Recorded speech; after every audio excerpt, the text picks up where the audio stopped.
sahabat Villa yang dirahmatin Allah Subhanahu wa taala. Apa kabar? Semoga tetap dalam lindungan Allah Subhanahu wa taala.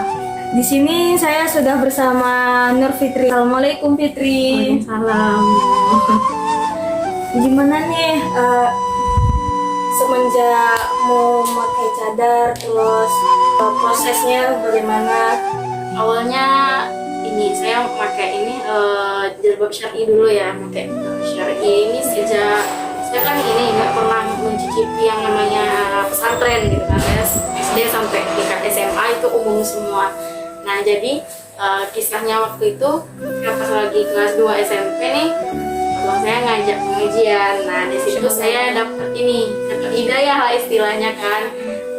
Saya ditemukan ketemu sama orang-orang yang mungkin bisa dikatakan mereka syar'i gitu. Jadi pengen nyoba juga gitu.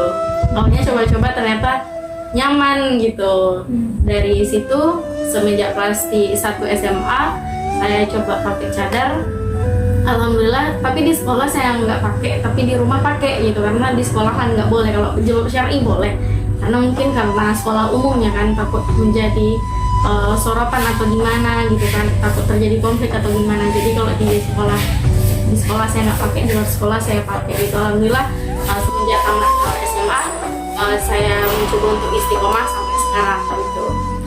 Apa hambatan yang kerap kali mengalami kesulitan dalam hijrah seorang muslimah bagi Nur Fitri Ramadhani? Untuk hambatan sih alhamdulillah nggak ada, walaupun mungkin banyak kita temui mungkin perempuan-perempuan yang bercadar mungkin tidak direstui orang tua atau kebanyakan ya gitu ya, tapi alhamdulillah orang tua saya menyetujui, membolehkan saya. Alhamdulillah dalam perjalanan hijrah saya sampai sekarang, alhamdulillah hambatan-hambatan yang seperti itu mungkin dari orang tua tidak. Baik, apa saja yang menjadi tantangan bagi pemula untuk berhijrah di jalan Allah? Kalau tantangan sebenarnya banyak, rasa minder. Awal-awalnya kita memakai pasti ada minder. Mungkin saya kan sekarang kesibukannya kuliah, mungkin di dalam perkuliahan mungkin dalam satu kelas yang bercadar cuma saya. Rasa minder awalnya pasti ada, karena kita tahu kita sendiri yang pakai cadar gitu, pasti minder. Nanti kita jadi mungkin kok yang ini beda gitu ya, mungkin yang itu sih. Tapi alhamdulillah saya mencoba untuk menghilangkan rasa minder itu, karena apa yang kita lakukan ini baik dan tidak mengganggu orang lain.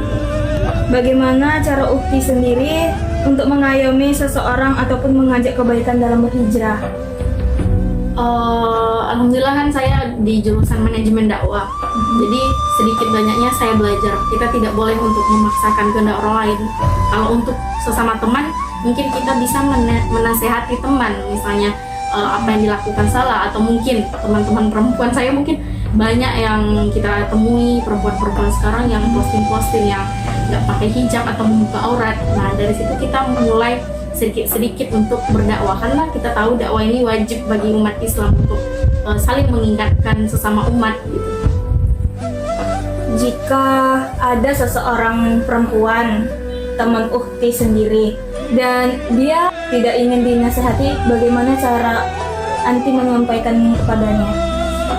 Kurang lebih sih kita harus memberi pemahaman dulu secara lembut dengan tidak memaksa tentunya, dan jangan lupa juga dalam kita menyampaikan kita harus mencontohkan dulu yang baik itu seperti apa. Jangan sampai kita menjadi lilin, kita terang untuk orang lain tetapi kita gelap untuk diri kita sendiri.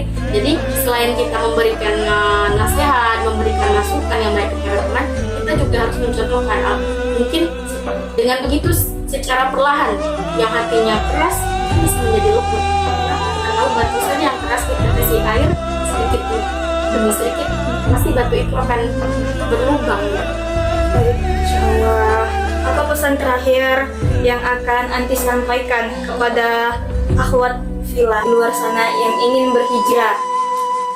Pesan saya mungkin jangan malu untuk berubah kepada yang lebih baik, jangan malu untuk berbeda, jangan malu untuk menasehati sesama teman, agar kita sama-sama, karena kita tahu kita sesama muslim, kita harus saling menasehati dalam kebaikan untuk menuju surganya Allah. Mungkin itu saja. Baik, Masya Allah, terima kasih. Baik, itulah dia penyampaian terakhir dari Ukti Nur Fitri Ramadhani. Mungkin cukup sekian. Wassalamualaikum warahmatullahi wabarakatuh.